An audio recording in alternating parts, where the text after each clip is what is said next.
따라합니다. 인간, 하나님의 형상.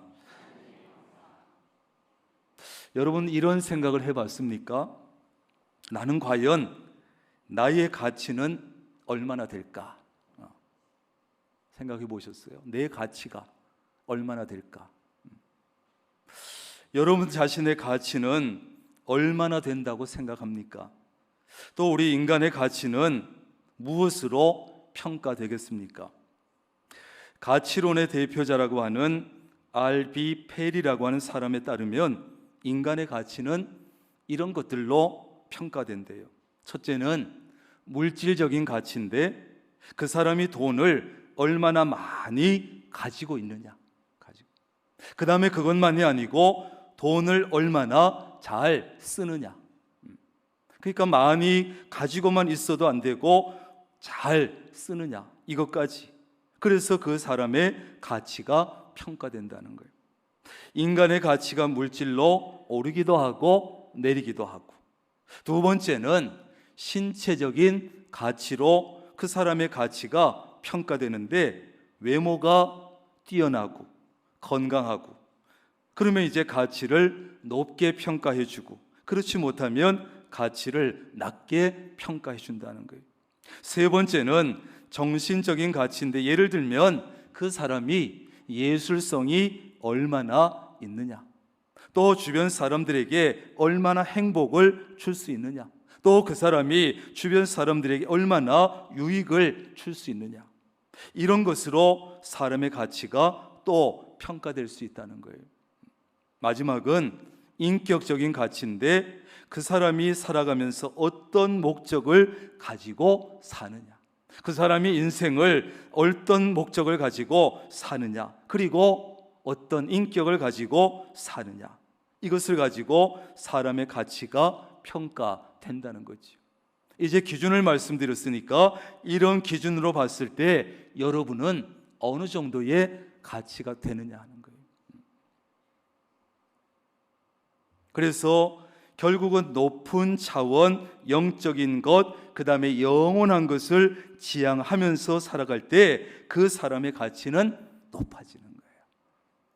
그런 사람들이 누굴까요? 바로 그리스도인들이죠. 우리 그리스도인들이 높은 차원을 바라보면서 위의 것을 생각하면서 영적인 것을 바라보면서 영원한 것을 지향하면서 사는 우리 그리스도인들이, 그래서 우리 그리스도인들이 가치가 높다 낮다? 높다, 대단히 높다. 미국 워싱턴 DC에 있는 아트 뮤지엄에 가면 피카소의 초기 작품들이 있다고 그래요. 이 피카소의 작품은 참 독특하지요. 이게 뭐 그림이야, 뭐야, 장난이야. 어떤 작품은 애들 장난 같기도 하고 그래요. 전에 우리 딸아이 하은이가 이런 머그컵을 하나 선물로 사줬는데 보니까 피카소라고 써 있고, 피카소 사인이죠. 피카소 사인이 있고, 그 다음에 피카소의 그림이 이렇게 그려져 있어요. 물론 피카소가 그린 건 아니지요. 수없이 많은 컵을 만들어서 팔 텐데, 그런데도 피카소 그림이고 피카소 이름 때문에 꽤 비싸게 팔고 있어요. 그래서 제가 보니까 저도 할 수 있을 것 같더라고.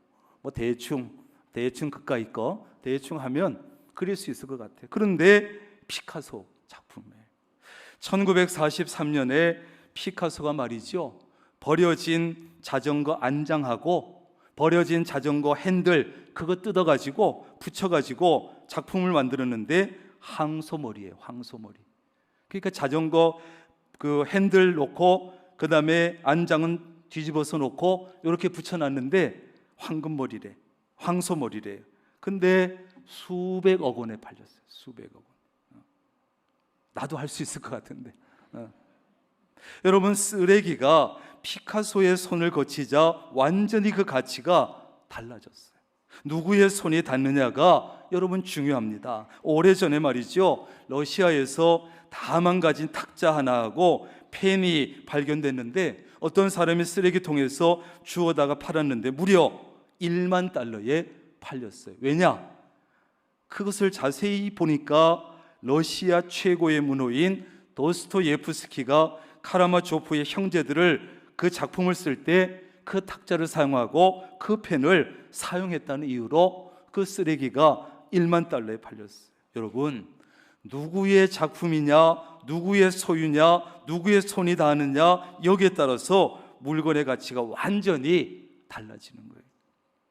여러분, 우리 인간은 하나님의 작품이고 하나님의 손을 거쳤고 하나님의 손이 닿았고 하나님의 소유입니다. 그렇기 때문에 우리 인간의 가치는 값으로 따질 수 없을 만큼 그 가치가 굉장히 높아졌어요. 그렇습니다.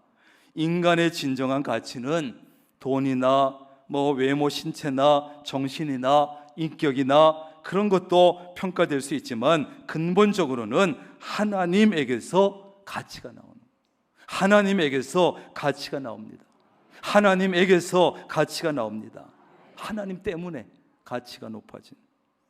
누군가 이런 얘기를 했습니다. 우리가 가치 있는 인간이기 때문에 하나님께서 우리를 사랑하시는 것이 아니라 하나님이 우리를 사랑하시기 때문에 우리가 가치 있는 인간이 된 것이다. 기가 막히잖아요. 참 의미 있는 말이에요. 우리가 가치 있어서 하나님이 사랑한 것이 아니에요. 하나님이 우리를 사랑하시기 때문에 우리가 가치가 엄청나게 높아졌어요.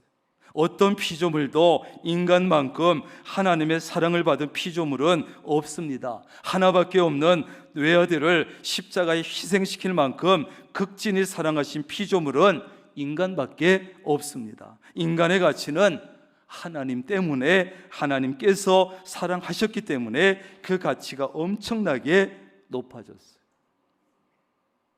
그 존재가 바로 저와 여러분이에요. 그렇다면 성경은 인간에 대해서 구체적으로 뭐라고 말씀하고 있습니까?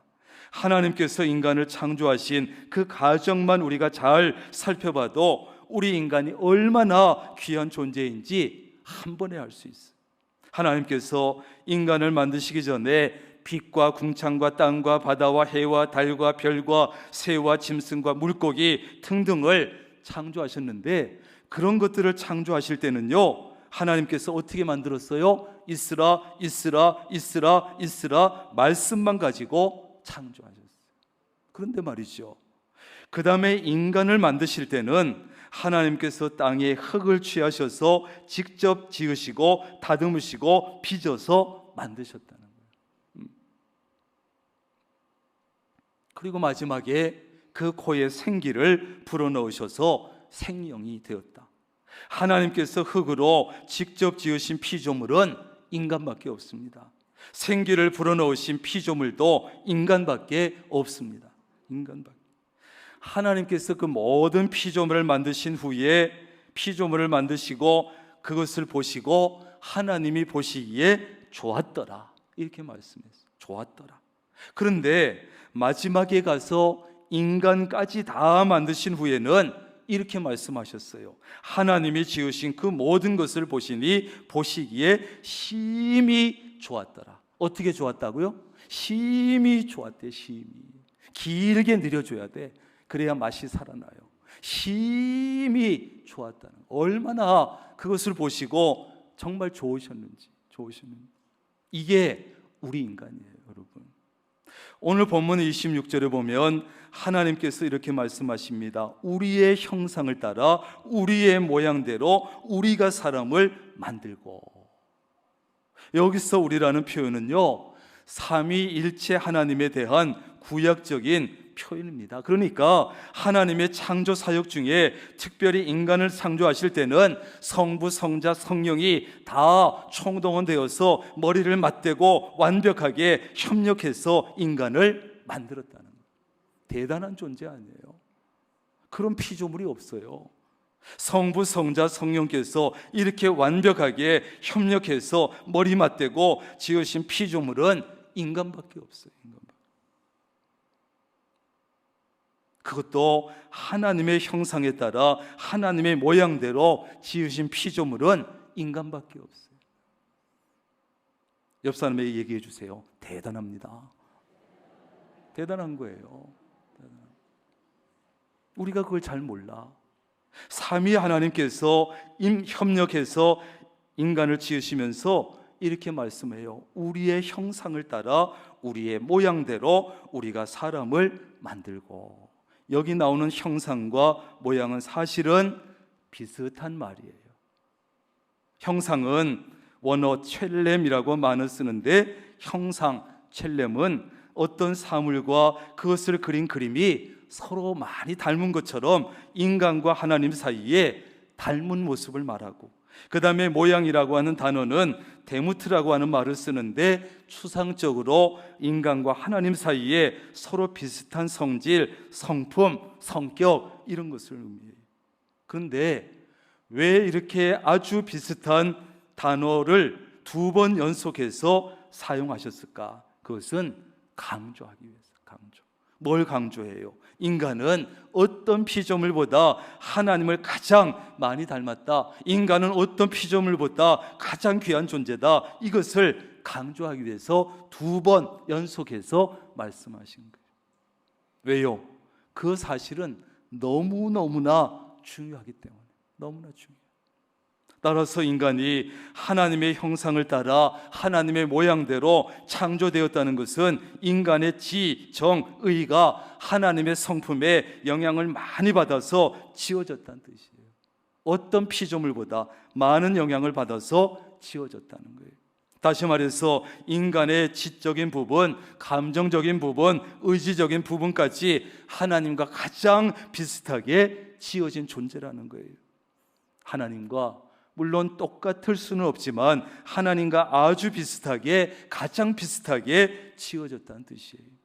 이러한 사실은 여러분, 우리 인간에게 2가지 중요한 의미가 있는데, 하나는요, 인간이 저급한 동물에서 고등한 동물로 진화되었다는 그 진화론이 잘못되었다는 사실을 증명해 주는 구절이에요. 그거 잘못된 거다, 진화론 아니다, 증명해 주고 있어요. 쉽게 말해서 하나님께서 창조하실 때 원숭이를 진화시켜 가지고 인간을 만드신 것이 아니라는 거예요. 처음부터 원숭이는 원숭이로 만드시고 인간은 인간으로 만드셨다는 거예요. 원숭이가 학자들에 의하면 DNA인가 뭐가가 인간하고 80에서 90%까지 닮을 정도로 굉장히 닮았대요. 그래도 원숭이는 원숭이, 인간은 인간이에요. 원숭이를 100년, 청년 동안 데리고 살면서 키우고 가르치고 훈련시켜도 절대로 인간이 되지 않습니다. 원숭이는 원숭이, 인간은 인간. 저는 인간의 후손이에요. 여러분은 원숭이의 후손이 되든 인간의 후손이 되든 마음대로 하세요. 다른 하나는 뭐냐 하면, 하나님께서 자신과 교제할 수 있는 대상으로 많은 동물들이, 피조물이 있었지만 인간만 선택했다는 거예요. 나하고 교제하자. 여러분, 서로 교제가 잘 이루어지려면 지적으로, 감정적으로, 의지적으로 비슷해야 되잖아. 교제가 제대로 되려면 지적으로, 감정적으로, 의지적으로 통해야 되잖아요. 서로 통하려면 수준이 맞아야 돼. 지적, 감정적, 의지적인. 그것을 너무나 잘 아시는 하나님은 인간에게 하나님과 비슷한 지정의를 가지게 하신 거예요. 나랑 교제하기 위해서. 그리고 하나님의 유일한 교제의 대상으로 인간을 선택하신 거예요. 하나님이 얼마나 외로우시겠어. 많은 피조물이 있어도 이게 수준이 안 맞아가지고 통하지 않아, 교제가 안 된다면 좀 심심하지 않겠어요? 그래서 그 중에 우리 인간들을 선택하시고 하나님과 가장 비슷한 수준으로 지정의를 갖게 하셔서 교제하시는 거죠. 그래서 하나님은 인간을 인격적으로 사랑해 주시고 대화를 나누시고 위로해 주시고 격려해 주시고, 또 인간들은 하나님을 사랑하고 기도를 통해서 대화를 나누고 찬양하고 감사하고 영광을 돌리고, 이렇게 하나님과 인간은 정말 서로 친밀하게 교제를 나누면서 또 아주 깊은 교제를 나누고 있는 거예요. 유일하게 인간만. 모든 피조물 중에 이런 피조물은 인간밖에 없습니다. 우리 인간에게 하나님은 아주 특별한 분이고 하나님께도 우리 인간은 아주 특별한 존재입니다. 26절 끝과 28절 끝에 보면 하나님께서 2번 반복하신 말씀이 있는데, 그들로 바다의 물고기와 하늘의 새와 가축과 온 땅과 땅에 기는 모든 것을 다스리게 하자. 다스리게 하자.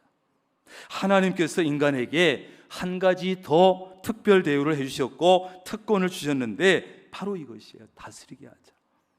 여기서 그들은 물론 인간이지요. 인간들에게 내가 지은 모든 것들을 다스리게 하자는 거예요. 다스리게 한다는 것은요, 주권을 주는 것입니다. 지배권을 주는 것입니다. 다시 말해서 인간에게 그만한 권위도 주고 그만한 실력과 능력을 줘서 모든 피조물에 대한 통치권을 주자는 거예요. 대단하지 않아요? 이것은 인간이 모든 피조물 중에 가장 뛰어난 존재라는 것을 하나님께서 인정해 주신 것이고, 그리고 인간을 전적으로 하나님께서 믿어 주신 거예요. 어떻게 창조한 건데 그 모든 것을 인간에게 맡깁니까?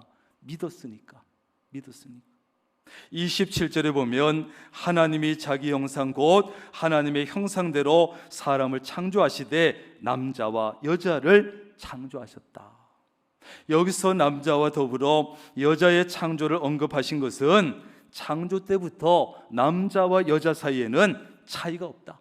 근본적으로 강조하기 위해서 남자와 여자를 차별해서 창조하신 것이 아니라 구별해서 창조하셨고, 그래서 역할은 다르지만 동등한 존재라는 것을 강조하시기 위해서. 그러므로 우리는 창조의 뜻에 따라 남자와 여자가, 남편과 아내가 서로 존중히 여기고 서로 귀하게 여기고 서로 사랑하고 서로 섬겨야 되는 거예요. 대답이 없으면 다시 해야 되잖아요. 힘들어요, 여러분. 저도. 하나님의 뜻에 따라 우리는 남자와 여자가 서로 존중히 여기고 서로 귀하게 여기고 서로 사랑하고 서로 섬겨야 합니다.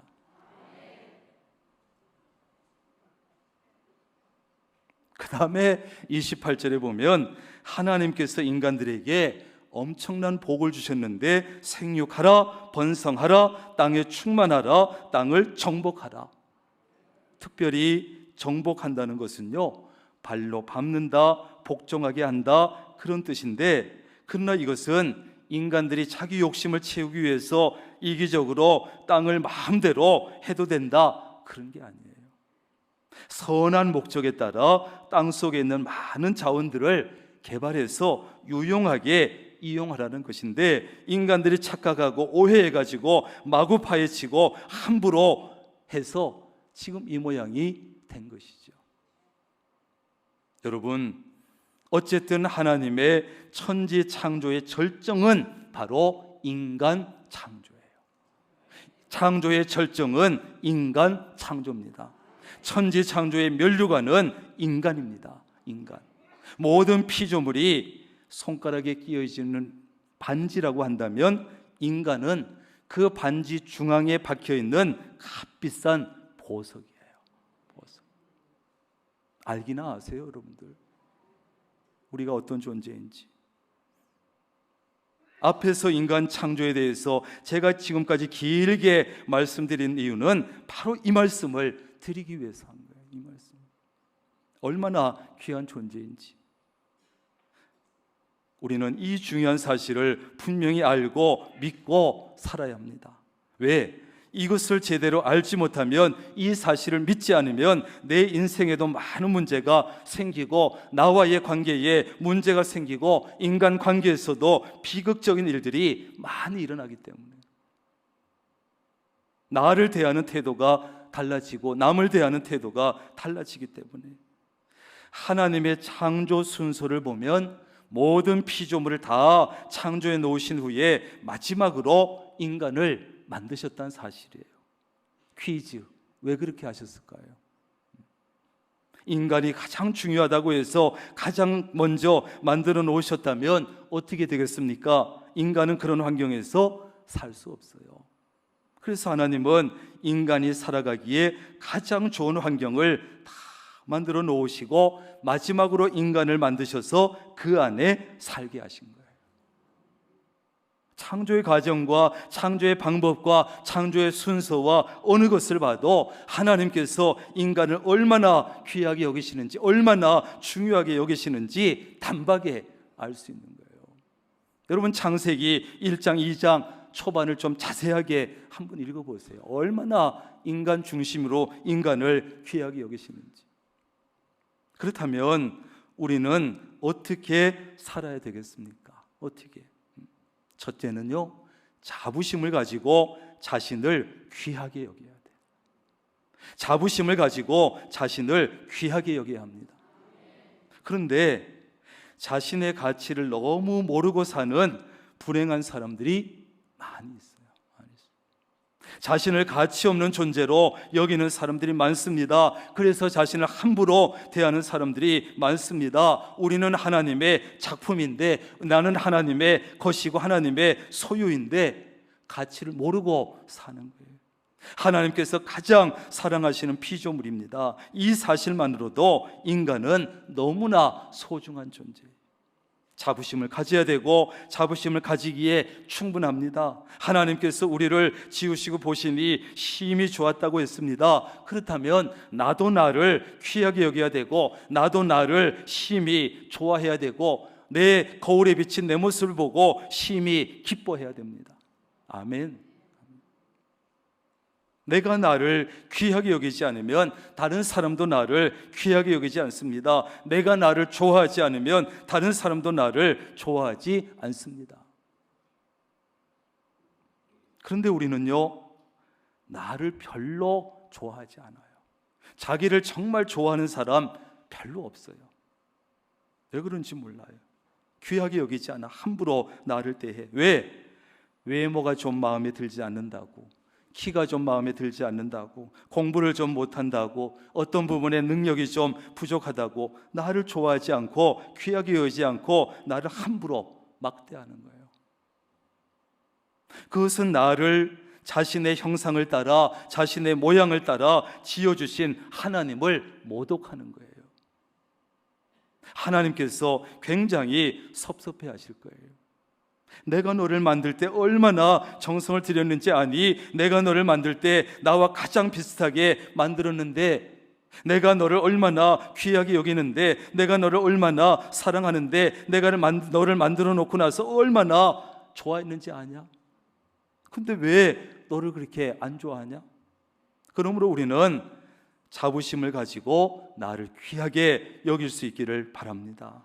두 번째는 나만 귀하게 여기지 말고 남도 귀하게 여기면서 누구든지 인격적으로 대해야 돼요.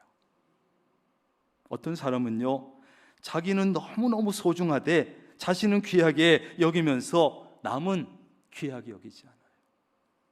발가락에 때만큼도 안 여겨. 인격적으로 대하지 않아. 자기가 조금이라도 나은 위치에 있다고 생각되면 바로 상대방 무시하고 짓밟고 소위 갑질을 하고, 자신은 귀하게 여기면서 자기 자식은 금쪽같이 여기면서 자식을 가르치는 교사, 자식을 맡겨놓은 교사 귀하게 여기지 않아요. 요즘 보세요, 기가 막히죠? 인격적으로 교사를 대하지 않아요. 아랫사람처럼 대하고 함부로 대하고, 아이들 앞에서, 교사 앞에서 욕을 하고 뺨을 올려붙이고, 자기 자식 조금만 언짢게 하면 세상에 아동학대로 신고한대요. 여러분, 옛날에 스승이면 그림자도 안 밟는다는데 지금은 그림자가 뭐야? 실제 몸을 짓밟아 버리잖아요. 과거에 상상할 수도 없는 일이 벌어진, 여러분, 누가 그걸 보여주고 누가 결국 가르쳐 준 것입니까? 선생은 아무것도 아니야, 이렇게 막 해도 돼, 이렇게 해도 선생들은 꼼짝 못해. 부모가 보여주고 부모가 가르쳐 준 거 아니겠어요? 결국은 학교 교사뿐입니까? 친구도 동네 어른이든 누구든 그저 약해 보이고 그런 사람들은 남들을 귀하게 여기지 않아. 함부로 막 대하는 거예요. 왜 사람들이 이런 행동을 거침없이 하겠습니까? 다른 사람도 하나님의 형상에 따라 지음받은 귀한 존재라는 생각을 하지 못해, 하지 않아. 그러니까 막 대하는 거예요. 조금만 나보다 약하다 싶으면 마구 대하는 거예요. 여러분, 나도 하나님께서 지으신 귀한 존재지만 남들도 하나님께서 지으신 귀한 존재인 줄로 믿습니다. 그것을 정말 안다면, 그것을 정말 믿는다면 우리는 다른 사람을 함부로 대할 수 없어요. 부모든 자식이든 시부모든 며느리든 배우자든 누구도 함부로 대할 수 없어요. 갑질할 수 없습니다. 욕도 쉽게 할 수 없습니다. 왜? 마치 그렇게 하는 것이 하나님께 욕을 하고 하나님을 함부로 대하는 것 같아서 그렇게 할 수 없습니다. 그것을 아는 사람은, 여러분, 우리 그리스도인들은 결코 그런 짓 하면 안 돼요. 그러므로 우리는 나는 물론이고 남을 귀하게 여기고 인격적으로 여러분 대할 수 있기를 바랍니다. 나도 하나님의 형상, 남도 하나님의 형상. 혹시 다른 사람이 내게 못할 말을 하고 기분 나쁘게 하고 못할 행동을 하면, 아, 저 사람 하나님의 형상이 좀 훼손됐구나, 좀 망가졌구나. 그러고서 이해해 줘야 돼. 마지막으로, 그래서 잃어버린 하나님의 형상을 회복해야 돼요. 거기에 최선을 다해야 돼. 처음에 하나님께서 인간을 창조하실 때 인간은요, 완전하신 하나님이 보실 때도 심히 좋아 보였다. 심히. 하나님의 첫 번째 작품인데 얼마나 정성을 기울였겠습니까? 그래서 성부, 성자, 성령 다 모여라. 하나님께서 머리를 맞대고 삼위일체 하나님이 협력했으니 기가 막히게 만들지 않았겠어요? 외모나 성격이나 인격이나 거의 완벽했을 것 같아요. 그런데 안타깝게도 첫 번째 아담이라고 하는 인간이 사탄의 유혹에 넘어가서 죄를 짓고 말았어요. 그래서 하나님의 형상과 모양이 많이 훼손이 되고 잃어버렸어요. 그런데 두 번째 아담인 예수님께서 십자가의 은혜를 통해서 우리의 죄 문제를 해결해 주셨습니다. 그래서 훼손되고 잃어버린 하나님의 형상을 회복시켜 주시기 위해서 오신 거예요. 그래도 감사한 것은 우리에게 하나님의 형상과 모양이 조금은 남아 있어서 하나님과 교제하고 하나님께 기도하고 하나님께 예배하고 찬양하면서 살 수 있어요. 우리는 주님의 그 크신 은혜를 잊지 말고 훼손되고 잃어버렸지만 그 하나님의 형상을 회복하기 위해서 최선을 다해야 돼요. 하나님의 형상, 하나님의 속성, 하나님의 성품 이랬는데 회복해 가야 돼요.